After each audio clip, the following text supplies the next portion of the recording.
間違いだぞみたいな。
right over here because we're going to create a storm scene using some pretty heavy-duty mechanical effects. Since we're going to see if Barb's ready. Barb, you might enjoy this a lot better if you pull your hood up. Rain and some wind, and Bob is going to provide the action. Now, when I count to 3, I need all you guys out there to yell dump it. And Bob, you're going to pull this lever right here when they yell dump it. Okay? Is everyone ready? Okay, guys, here we go. 1, 2, 3.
Regions of our special effects water tank are off in the distance. You spot an enemy battleship. A captain is up here to the left. So you fire torpedo right through its midsection. Fire 1. Great shot, Captain. That was one of ours. Can you put it to 10 o'clock? You better duck, Captain. Duck.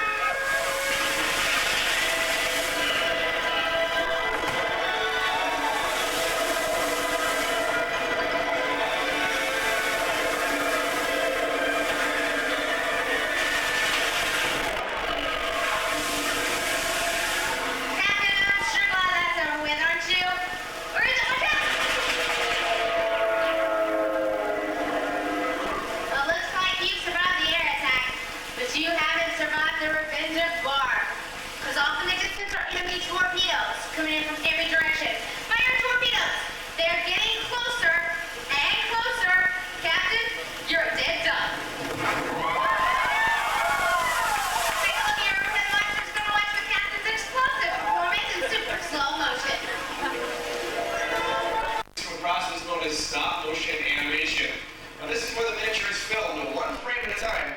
And then the animator is going to step in and move the creature very, very slightly in between each of the shots. Now this is projected back at full speed. The movement up here is very fluid and lifelike. Did we get that? She said you can go in now. That's the next part of our tour. It's a special effects shooting scene. Those of you right in front of me, you guys are going to turn to your left. You're going to turn to your left. Continue going right through the doors. You're going to be able to automatically close your... Hi everyone, welcome to the special effects shooting stage where we turn the impossible into reality. My name is Bill, I'll be the director of the scene, and my assistant director, Chief, will be operating the computer-controlled camera. But most importantly, our 2 new stars, Gina and Sarah, are about to be miniaturized for a starring role in a scene from Honey, I Shrunk the Kids. The computer-controlled camera is giving the appearance of flight.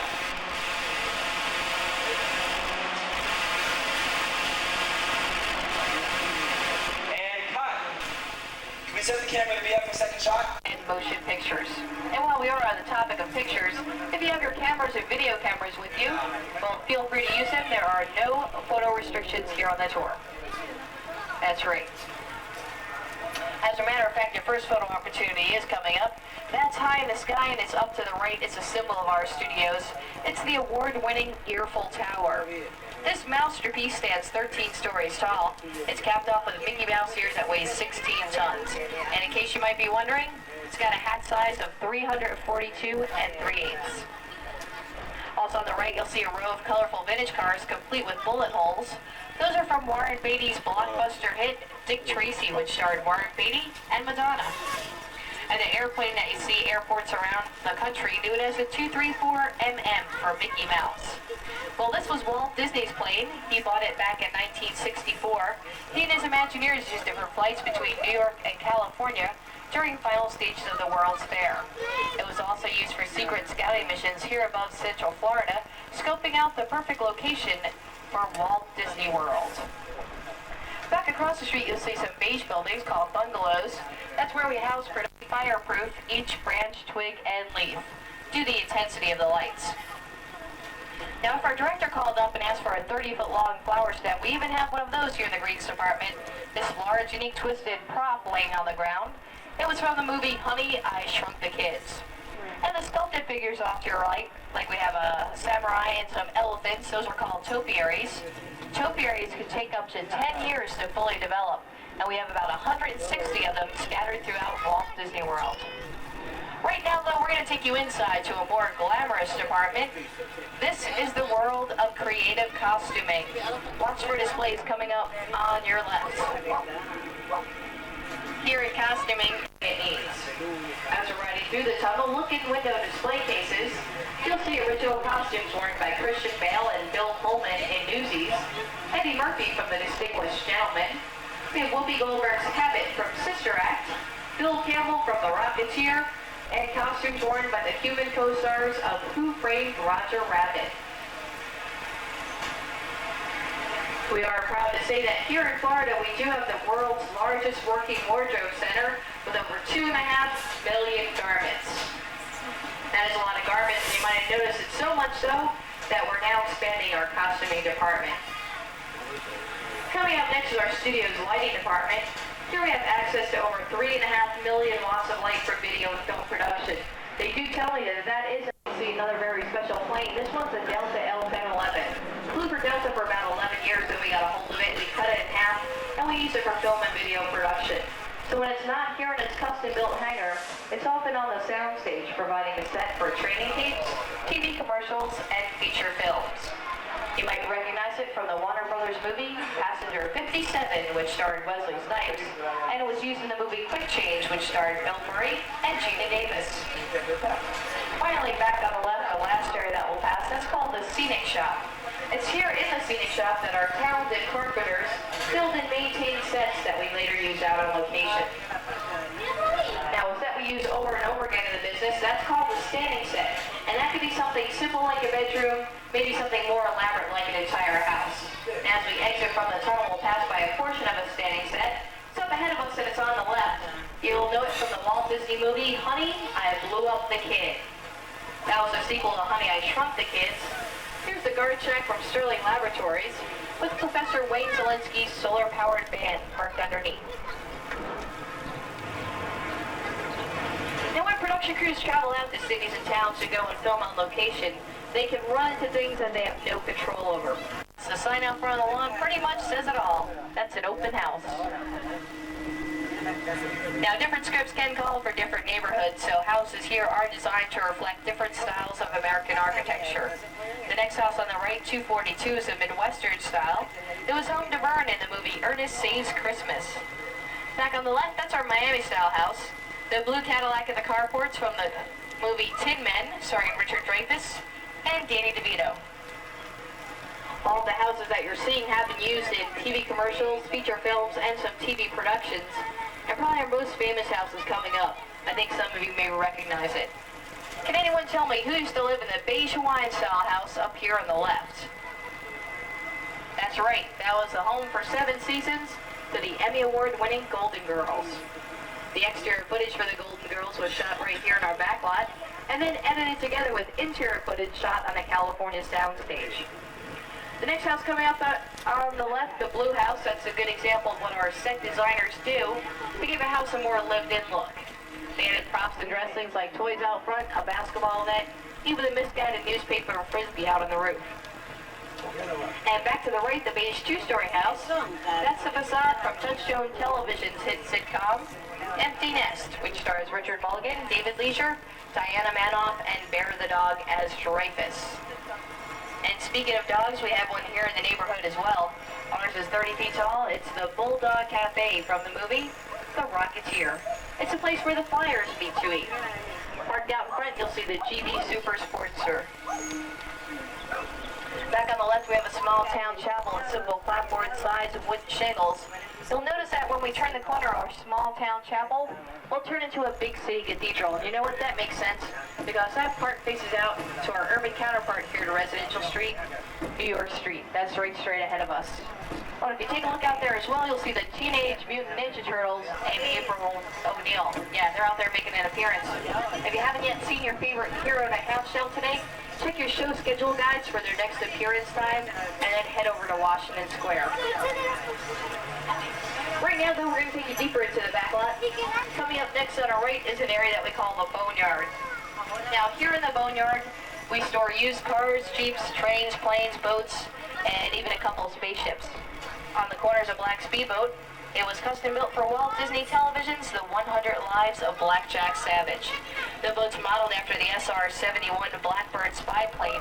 It's been clocked at speeds of over 70 miles per hour on the water. The blue helicopter cockpit is from the movie Blue Thunder, which starred Roy Scheider. The red Coyote car from the TV series Hardcastle McCormick, which starred Brian Keith. The black classic car with the green spokes is from the movie The Untouchables, which starred Sean Connery and Kevin Costner. And the silver airplane tail section in back is probably our most famous prop. It's from the 1942 classic Casablanca, starring Humphrey Bogart and Ingrid Bergman. If you'd like to see the front half of that plane, it is over at the Great Movie Ride, located at the Chinese Theater. Over there, they use the plane in the famous farewell scene from Casablanca. Coming up next are three blue Rabbit. That's not a trolley car at all, though. It's actually a modified city bus.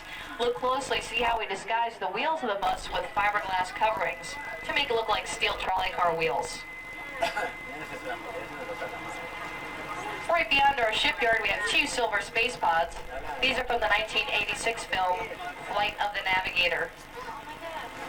Beyond those space pods are two futuristic-looking police cars from the movie Blade Runner, which starred Harrison Ford. And we have a Mother Goose set from the Emmy Award-winning TV special, Mother Goose Rock and Rhyme, which starred Shelley Duvall. And folks, take a look across that canal over on the right, get a backstage view. And also, if you notice the architectural designs like the shingles on the house, they stop out of camera's range. And that is because here in a backlot, we only need to build what the camera needs to see. Now ahead of us is a very large standing set. It's called Catastrophe Canyon. Unfortunately, we can't go inside today because we got a production crew working on final scenes for a disaster movie. They're inside filming, so we're going to go around the outside of the canyon. From there, you should still be able to view the special effects. Oh, wait a minute. Hey, Ginger, where are you going? Is that production crew working in there today? I just got cleared. We're allowed to go through. They're on break. All right, well, that's good news, folks. I don't believe it, but the production crew happens to be out on a break right now, and that means they've given us clearance to come inside their Catastrophe Canyon set without getting bounced around. And I'll give you a little behind-the-scenes tour of what's inside of here. Now, the first thing you'll probably notice is the tanker truck as you come in. That's a great example of a large-scale prop like the ones we just saw over in the Boneyard. I know you're saying it probably doesn't look very good, but I tell you, it runs great. However, the production crew did have a hard time getting that truck in here. They couldn't drive it across this ravine. What they did, they hoisted it up and over the canyon walls using a crane. Uh-oh, wait a minute. Scene one, take two. No, you guys are supposed to be on a break or something. We brought our shuttle here. Oh, no, folks, sorry about this. Hold on, everybody. Looks like we're getting caught in the next scene. Hang on, folks.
structure was covered with a wire mesh and then a thin layer of colored cement. Little yellow pipes back here, they carry the gas for the fires and explosions we experience. The large white pipes carry water for the flash flood. Now to create the flood, what we did was open the gates to 3 large holding tanks at the top of the canyon. Then we sent 70,000 gallons of water and thundering towards our little helpless shuttle. And that wasn't enough, so for added action, we shot that water out down the canyon through the use of air cannons. All right, well, hi to everybody in the back part. So hi, folks, how you doing back there? You know, you're doing a great job keeping up with us, I notice. Okay. Well, as we turn the car to the right, the beige building you'll see is the Backlot Theater. It's our newest addition here to the studios. That's a place you want to go to see the Beauty and the Beast live stage show perform. Check your